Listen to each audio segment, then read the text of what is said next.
Hey guys, it's Melissa here from melissaoatman.com. Welcome to another episode of Awaken Your Inner Awesomeness, the podcast devoted to all things spirituality and self-improvement. I am so excited you're here with us today because we have a very special guest. Today we have with us Mr. Koen Geron, and he is the owner of Hovalo. And he's here today to talk to us about online dating, which I know as soon as you guys hear that, some of you are going to go, oh, groan, I don't want to talk about that. But he's actually here to talk to us about how we can optimize our profiles and some of the things that he's learned from helping other people with their dating profiles. And let's face it, many of us are in need of this today. So I'm very excited to hear from him and learn about how we can make best use of online dating. So thank you for being here with us today, Cohen. Thank you very much for having me on, Melissa. Now, before we get started, I would love for you just to tell us a little bit about yourself. How did you get into creating a company that helps people with online dating? Yeah, that was totally not on purpose in some extent, but kind of came out of a need. So I was living in Thailand at the time, and it was wonderful. And Thailand is an amazing country with amazing people, very friendly, big recommendation to go there. But I was working on website creation and SEO and those kind of things. So I built websites during the day and did that kind of stuff. And I was very busy.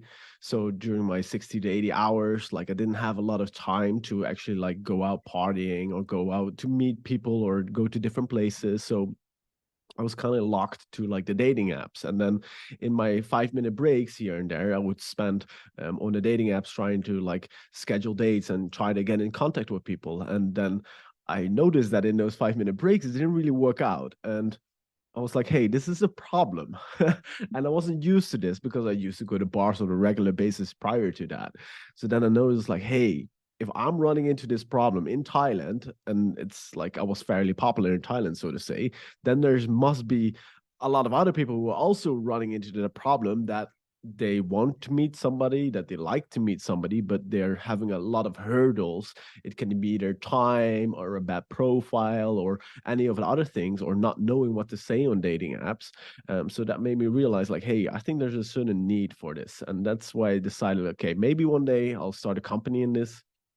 And then one of my projects, it wrapped up. I had time and I was like, hey, wait, I can also go back to that dating thing. Maybe that's something fun to do. And it actually helped improve people's lives because the other projects were kind of like boring and not very meaningful. And then I was like, if I have the ability to improve other people's lives, I think that would give me a lot of satisfaction and meaning to my life. So that's how I stumbled into it. In the beginning, of course, it wasn't all successful because like you need to learn, because I wasn't the biggest expert on dating apps. So I spent like 6 to 12 months learning all the ins and outs on online dating.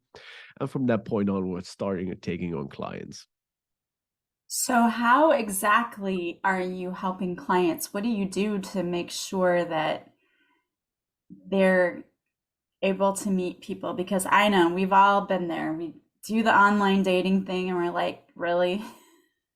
Like, this isn't going so well. So, what is it that you do to help people? Yeah, we try to do as much as possible. It depends per client, but we try to do as much as possible depending on what the client's needs are and how much time the client has, and what they prefer us to do, right? So we try to customize our plans and what we offer to our clients purely based off their needs and their wants, because this is not something that one thing works for everybody, because everybody has different goals, everybody has a different lifestyle. So for example, we have a client on board who recently sold her company. She lives in America, and she has a lot of time on her hands. She just really does not like the swiping. She hates the swiping. So what we do for her is we do the swiping. She gives us a whole list of criteria like, hey, the person needs to be this and this and this and this and this and this. And then we go out on the dating apps and do the swiping back and forth in order to find those people that have all the things that she's specifically looking for and that don't have all the things that she's trying to avoid. So that's kind of like what we do. Swiping, we help clients with profile optimization. That So is so that is, trusting. That is so trusting of her to let you do the swiping for her. I don't know if I could give up that kind of control. yeah, of course she approves or disapproves. So we send her over a profile in which like, hey, we have this person. Do you think this would be a good? Do you think this would be a good suit? And then they would say like yes or no. So that's a way for her to filter out, to make sure that that the person is the right person. And then she takes over the conversations, does the texting back and forth, etc., etc. And what we also help her with is help her optimize her profile. So what do you want to put in your bio? What do you want to put in your prompts? What kind of photos would you recommend, or what kind of photos do we think that she need to take away, right?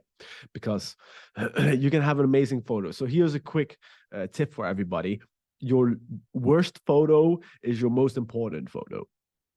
What I mean by that is that everybody is going to judge you by your worst photo. So you can have 3 amazing photos, but if you have one bad photo after those 3 amazing photos, everybody is going to fully ignore those first 3 and just purely view the last photo, because they think like, I don't trust those first 3. No. I think it's the last one. So that's a very important thing when it comes to photos. Yeah, I think that's so true. And I'll give you all another tip too. Don't take photos in the bathroom. Like, don't put bathroom photos in there.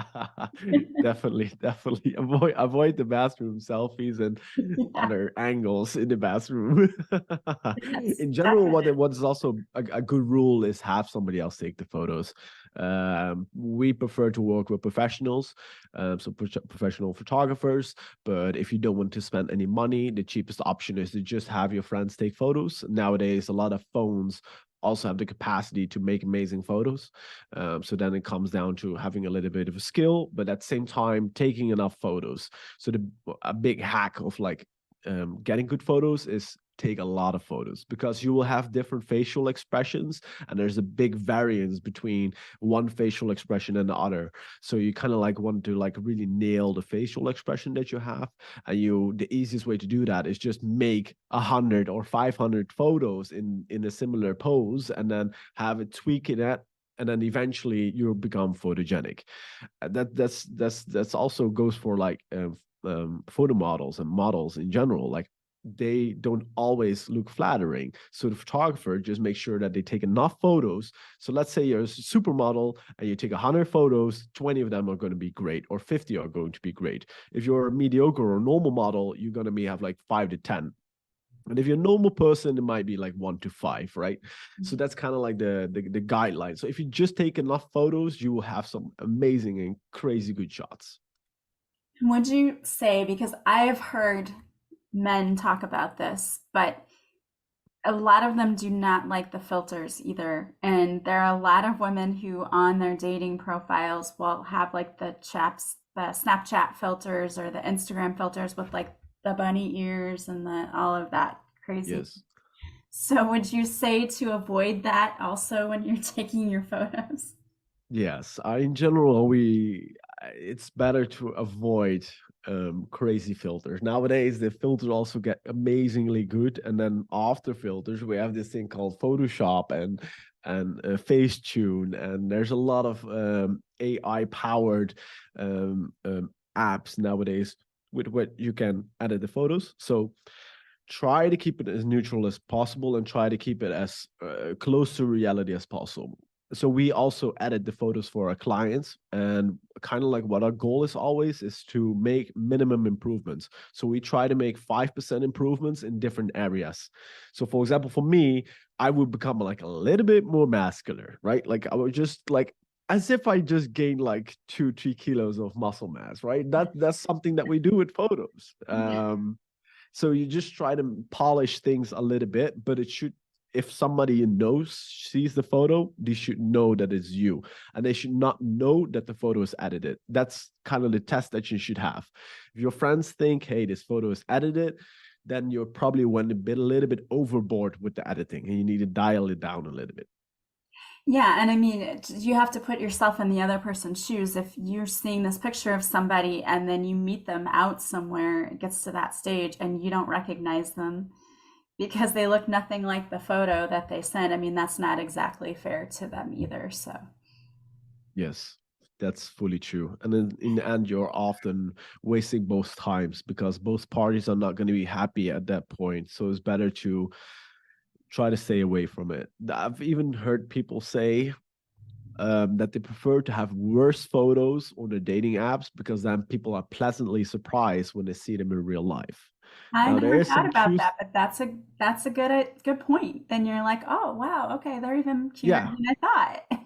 yeah. So there's some truth to that. It works. It works in certain ways, but at the same time, like I think for women, they will get away with it easier or more away with it compared to men because guys have a harder time matching with a lot of people. In general, women get, let's say, between 20 and 100 times more matches.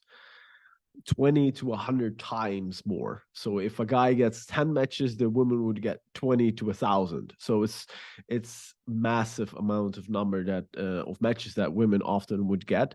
So then for men it makes sense, a little bit more sense to maybe tune in a little bit. And in general, women have a lot better photos because women are just better at taking photos. They take more photos. So the average dating profile of a woman is better than the one of a man. So yeah.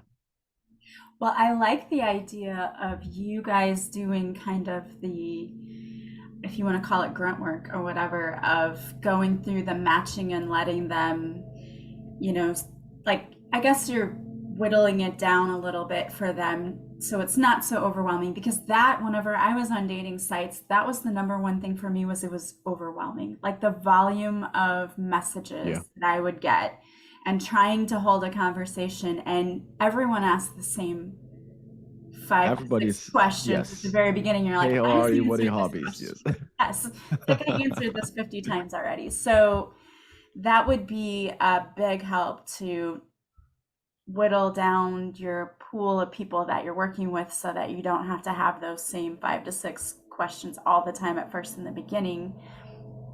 Have you noticed any particular thing that seems to help people with their dating profiles more than anything else? So when it comes to your dating profile, there's kind of like two things that you want to do. At one side of the equation, you want to market yourself. Like you are kind of in a certain way a product that you try to demonstrate, like, hey, this is me, this is what I can do, right? Even though it's not really you, it's Yeah. still you. So like you do the best as what you can to try to put yourself out there. And at the same time, what you're trying to do is like you're trying to filter for certain things. So you also want to, with your profile, you want to filter out the people that don't work, and you want to like focus on the ones that do work. So within the prompts, within your bio, within the things that you try to communicate, you try to filter out those people that work with you, so you are able to like match with those, and those are the people that match you, because it's useless to match with a lot of people that for example are not looking for something serious while you are looking for something serious, or that are not very active while you are very active, and it's a big requirement. So if you have one of the requirements is that you want somebody who is active, then that is a big part.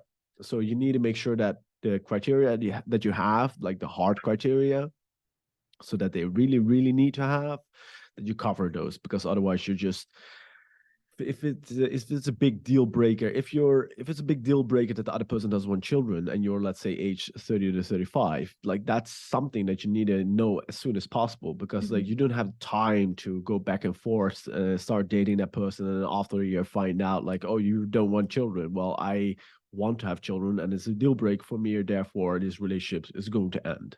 You don't want to end up in situations like that. So you want to find somebody who has similar um life choices, or is looking for something similar. Yeah, and that happens a lot because there are a lot of people who aren't necessarily the most upfront in their bio or their profiles, that if you don't put that in yours, you may not see on theirs that they don't want to have kids. But if you have it on yours, then that person's not necessarily going to waste your time if they know you're not aligned with whatever it is that they want. So that's a very good tip, because that does happen. And that is frustrating when you spend all this time trying to get to know somebody and they're like, oh, yeah, we're not aligned at all in important Yeah. areas of our lives. So I like that tip. Yeah, it's also like when you have conversations with people, what works very well is like if you ask them to paint a picture of the future. So if you're like, oh, so like in the next, like let's say 2 years, how do you see yourself? And if that person starts talking, they feel more comfortable talking about it, because it's kind of like an open-ended question. It's not like, hey, are you fully aligned with me on X, Y, and Z? That's not how you frame it. You frame it in like, so how would you want to have your life in 2 years? And if they paint the picture that you're very attracted to, great. Like, that's exactly what you want to have happen. But if they say a couple of things like, oh, I want to get a promotion and this and that and this and that, and it doesn't align with your future, then you might want to have some conversations about the things that are not overlapping, because yeah, you need to talk about that. So it's totally good to it's very good to talk about that in initial stages of a relationship, or initial stages of like you getting to know this person. Doesn't always have to be on a dating app, but for example on the first date, makes a fine topic to discuss. Like, hey, what do you want out of life? Like, what do you love about your life, and what do you want out of life, right? What are the things that happened in the past? What are the things that you're looking forward in the future? All those kind of things. And if those things line up, that's amazing. That's the best thing. Yeah, and I think that's a good point to state that there are right ways to ask things and wrong ways. Because if someone wanted to know, like, where are you in the future and are we aligned, if you came right out and asked somebody, when do you want to get married? Or are you, I mean, that can scare someone away really quickly. But if you phrased it in the way of where do you see yourself in 2 years, it seems more like you're asking about a person's general desires in life and motive and where do they want to be, without putting that kind of pressure, I think, on someone too. Yes. Another thing, this is which was very interesting, which you can also ask them, is like, hey, would you be against X, Y, and Z? Would you be against certain things? Because like females often have other needs than males have. So this is something that that I've seen. And like one of my friends, I think he's 35, around that age, and he just got a child. I think it's under a year ago, and his girlfriend, I think similar age, she has been wanting children since the day that they met, I think, or 5 years before that. So she has been wanting children for a very long time. And he was like more of a free spirit, had a bunch of things going on in his life, etc., etc. So he wasn't very caught up, and he wasn't really hammering it or being like, hey, I want to get children, I want to get children. That's not him. And that's often what happens with a lot of guys. A lot of guys, or at least certain guys, will not have as main priority, I want to get children by X, Y, and Z. My brother the same. My brother's like in his 30s, and he is not heavily focused on wanting children yet. Women will have that biological clock ticking, and they will feel it, and they will feel the urge for children a lot stronger. So what can happen is that you can ask the guy, instead of saying like, hey, I want children, and then it's like, do you want children? If like a lot of my friend, for example, would have probably said like, not really right now, because he doesn't feel that urge. So what you can ask a guy in that situation is, you can ask him like, hey, would you be against the idea of having a child? Because then you ask it in a lot different way, because like he might not necessarily be fully wanting it, but he might also not be against it. And that might be a big shift in words that might get you a better outcome, because he might not be against it, which can mean the exact same thing as I want children, is just set in a guy way, because he's just like, yeah, I'm not against it. Like, and now my friend has a child, and he's like, oh, this is so amazing. And this is because he, like, before he just couldn't imagine how it was having a child and having a son. And now he has a son, and now he's like, oh my God, this is so amazing, right? So for a lot of guys, my hypothesis is that they don't realize how nice it is to have children until they have children. Yeah. And you bring up a good point, which is that a lot of times men and women don't speak the same language. Or at least we do, but we don't. Like, we don't understand, I guess, and communicate in the same way. And that can be a big problem whenever you're speaking to someone online and trying to find out who someone is and try to date. So do you have any tips for that? In certain ways, it is getting to the date as soon as possible. You need to have certain filter criteria, like it's because you probably cannot date everybody, but after that point, you should meet them in real life. Because I always think that people have two personas, like their online persona and their real persona, and those things often don't really match up. It's like you can send emails, you can send messages, like you can do all that kind of stuff, but it's so different from when you actually meet the person that it's just crazy different. And even the easiest way, have a Zoom call. Have a Zoom call or FaceTime. Like that's the easiest way to get to know, like, hey, is there some sort of chemistry? Is there some sort of click? Does he make you laugh? Can you make her laugh? Those kind of things. And if that's not the case, and if you don't have any feelings, sure, you just saved yourself a lot of time. You don't have to go back and forth for the next 2 weeks to 4 weeks, and you can go to the next one. That's a good tip because we don't think about that, but Zoom and FaceTime, those are really, really good ways to just, it would save yourself a little time to not have to go out and meet everybody. And I know a lot of women too, I think, fear for their safety, which is a big, that's a big issue in today's day. So I think in meeting people through FaceTime or through Zoom, you kind of get vibes from somebody and pick up on their energy, and you'll know if something says to you, something's off, this doesn't feel right. Yeah. If you want to go really advanced, you can even record it. Then have your counselor look at the facial recognition and be like, hey, what does that mean? Is he lying? Would be funny if, nobody's like, got later time on for that. would be funny if later on you can like upload it to like a website, like an AI website, to analyze if the person is lying or not. Like, Yes. oh, you said that. That's not true. No, it said that you're lying. And it becomes like a more COVID show. Like AI said you were lying. So I'm glad those times, the COVID times, are past, and you can just meet people in real life. But yeah, like safety is a real concern for both males and females. Like I've heard stories about people like getting robbed from Tinder dates, that they meet up with a girl and then the girl steals all their belongings. So there's safety concerns for both parties in that regard. So yeah, doing that quick checkup on the other person, that will help a lot with feeling safe. And then make sure that you meet in a public place. That's often the best way to do it. Just get a coffee, or if you like alcohol and you want the things to go a little bit more smooth, you can always get some wine or a beer or something along those lines, or go and walk in the park. Also a great date. Yeah, and I always say, just, make sure you drive yourself so that you have a car to leave if you don't feel safe or you don't feel comfortable, and then you're not putting yourself at risk.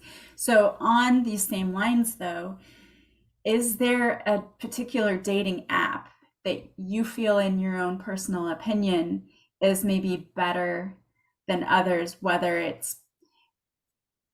has a better way of matching you, or it's safer, or all the things about dating apps? Is there one that comes to mind that you think is maybe a little bit better? So right now the trend is kind of that Hinge is the better app for most people. That's kind of like what you see currently the most successes on for both parties. It also limits the amount of matches a little bit to a certain extent. Obviously, it's depending on location, because, for example, right now I'm actually in Georgia, and not the state, but the country. And Hinge is actually not launched in this country. So there's still, like, I've traveled around the world to like a bunch of different countries, and there's a bunch of countries where Hinge is just not available. And certain countries you will have Tinder, most popular, other Bumble. In the USA right now it's Hinge, kinda. Or Bumble is probably most popular volume wise, like the amount of users, but more and more people are switching kind of to Hinge. It feels a little bit more natural. Hinge, get a little bit of a better sense of who people are. But yeah, it's all depending on like how you use the dating apps, and not necessarily to the dating apps specifically. People have tried, there have been apps that try to really like try to match people based off of like personalities and long questionnaires, and making them fill in 1,001 questions. But at the end of the day, what you also see is that people don't know, one, who they are, and two, what they're looking for. So you might, a guy might have the idea of like, oh, I'm not necessarily looking for something serious, and then they meet the right person and they end up in a long-term relationship. That's actually what you see a lot of times. People, like, you don't necessarily are trying to look for something specific, and then you end up with a person, and that might not be the person that you thought you would end up with, might be a totally different type. Yeah, I think that's very true. I think a lot of people don't know what they're looking for. And that's a big problem when you sit down to go fill out a profile for a dating app, because if you don't really know what you're looking for or what you want, then those are a little bit difficult to do. So, do you have any advice for people who are sitting down to do their profile, like, and they're saying, okay, what do I want? What's the best way for them to figure that out? One thing that I would recommend that would be very beneficial probably is do the Big Five personality test. So that's the only personality test that's kind of like recommended or has um, has been viewed as a proper personality test. The mixed Briar test is not a real very good representation of who people are. So that test is a little bit better. So if you do the Big Five personality test, you get a better idea of who you are as a person. And that might be very useful to understand, like, hey, what am I specifically looking for?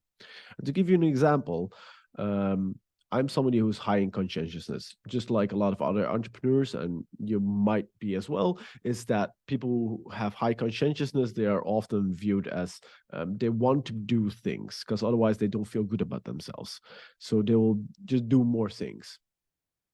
I need somebody in that is similar to me in that extent. Because if that's not the case, like I would be very sad if my girlfriend would be sitting on the couch for like 5 hours a day. I would eat myself up. I cannot handle that internally.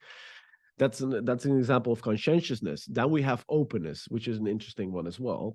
Purely for example speaking, I'm low in openness, even though I've done a lot of things. I've lived in Thailand for 2 years. I didn't see a single elephant. There's people who go to Thailand for a week on holiday. They've seen more things about Thailand than I've seen because I can just live in a place and not necessarily explore a lot. So I don't have that strong urge to explore a lot of different things. I don't have that urge. My girlfriend has that urge. So my girlfriend wants to see all those things, and that's fine because she will just drag me along. And then sometimes I'll be like, "Nah, I don't really want to." And then she'll like, "Okay, that's just not who he is, and that's fine." So there's like you can understand what you're looking for in another person. But if she would have like an extremely strong need to like constantly explore other things, she would have to be okay with the fact that I'm not gonna tag along constantly because that just takes too much of my energy. Yeah. So those are kind of things that you want to take into consideration. So read about the profile that you have and then think like, okay, what would kind of fit with this well and what would be a problem? Because one of the things is like high in agreeableness and low in agreeableness. And if you're low in agreeableness, you just don't agree with people. And I'm low in agreeable. And I had a call with a prospect today, and he was low in agreeableness as well. And he had a girlfriend who did also the test, and she was also low in agreeableness. Now, what does this mean? It means that they're constantly arguing. Like every day they had arguments and fights and constantly this battle. You need to decide for yourself, do I want this? Yes or no? If you don't want that, find somebody who doesn't have that. My girlfriend is very high in agreeableness. So she will just agree. So if we have a confrontation, what will happen is she will go out of the way of that confrontation because she doesn't want to constantly fight with me and I don't agree. Therefore, she's more adjustable, right? So she just has the ability to adjust to my rigid and my inflexibility. And for certain people, they need somebody around them who is flexible and somebody who is. It's often also good if you have somebody who is very flexible to have somebody else who has a little bit of a stronger way. So you kind of want to figure out what's your personality so you can actually base who you're matching with and who your potential partner is on that. And then once that person is your partner, figure out, hey, we might have friction points in these three areas. If this comes up, we need to do this. So if you're both very low in agreeableness, you already know you guys are going to be fighting a ton. So figure out if we're going to be fighting, this is what we're going to do. So, for example, retreat to your own spaces in the house, write out all the things that you're frustrated with, and after an hour, come out and discuss them. And everybody gets a timer for like 5 minutes to make their case. And after that, it's done, and there's no more argument allowed.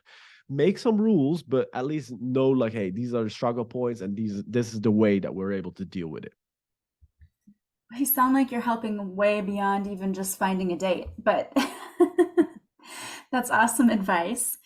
And if we have people out there listening who maybe are thinking about jumping back into the dating pool again, or maybe they're there already and they're just not having much luck, or they're not finding that they're happy with the results, and perhaps they want to work with you and get some advice on how to build a profile, or maybe they want you to set up their matches for them because they don't have time, as you said earlier, what's the best way for them to do that?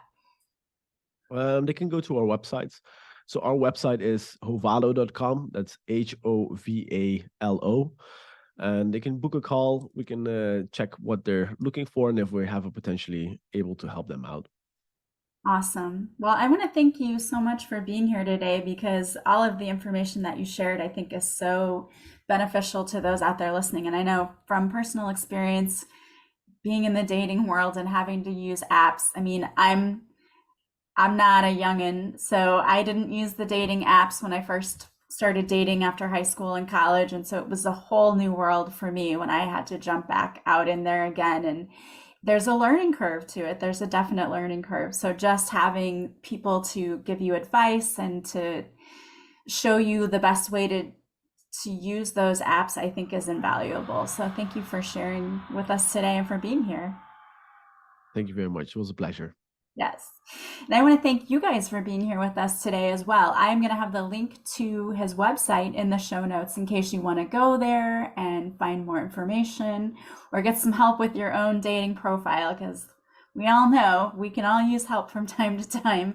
I want to thank you again for listening. If you like this podcast, please subscribe. Please leave a positive review from wherever you're listening. And the greatest compliment you can pay me is to share this podcast with those you think might benefit. I hope you guys have a beautiful day from wherever you're listening. As always, I am sending you so much love and light, and I will talk to you soon. Bye, guys.